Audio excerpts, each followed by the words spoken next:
dernière. Une toute dernière. La dernière. Je peux parler assez fort, comme ça, je vais me forcer en fin de journée.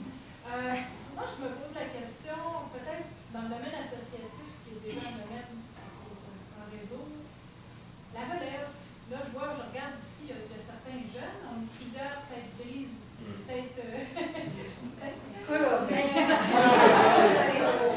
Mais je vois beaucoup, puis je le vis aussi, qu'avec les jeunes encore sur les bancs d'école, dans les universités, déjà, eux, ils sont sur les médias sociaux, beaucoup. Je le suis beaucoup aussi, malgré mon âge.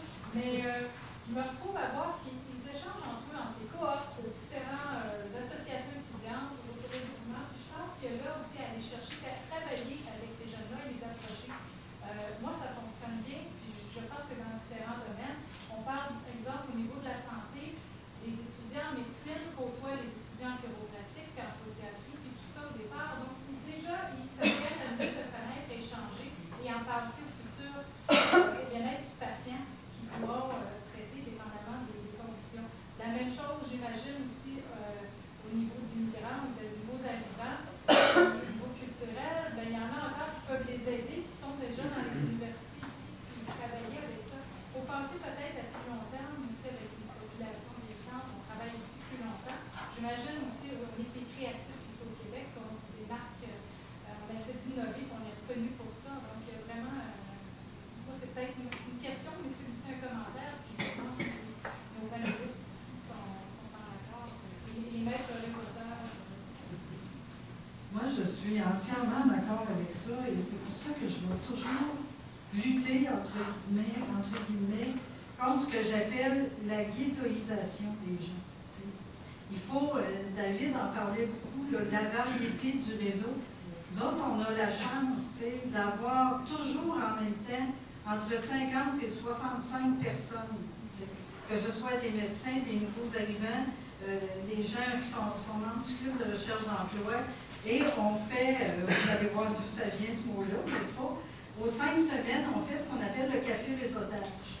C'est le jeudi matin, ça se passe entre les personnes qui sont en groupe, mais ceux aussi qui sont venus avant, qui viennent au suivi, parce qu'on ne les lâche pas comme ça, là, et ils échangent leur carte professionnelle. C'est voulu, ils doivent faire leur promotion.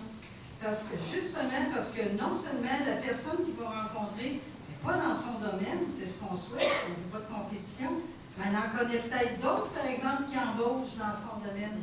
Ah oui, tout à fait d'accord. Mêler les générations, mêler les origines culturelles, mêler les Québécois avec ceux qui viennent d'arriver. Absolument, c'est très riche. Vive la variété.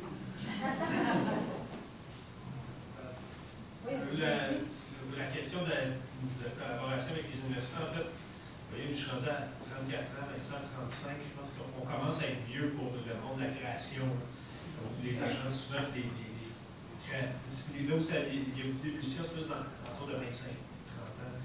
On regarde beaucoup ce qui se fait dans les universités, puis on connaît que Vincent a enseigné pendant un bout de temps, puis la moitié de notre personnel qui est plus créatif, ingénieur, tout, vient du moment où il enseignait. On reste en contact avec le MIT pour essayer de voir qu'est-ce qui se fait, puis des fois faire venir des développeurs. Là, on commence à regarder ailleurs dans le monde également pour travailler avec des chercheurs qui sont à la fine pointe de certaines technologies qui nous intéressent, qui vont travailler sur des phénomènes sociaux auxquels on s'intéresse également.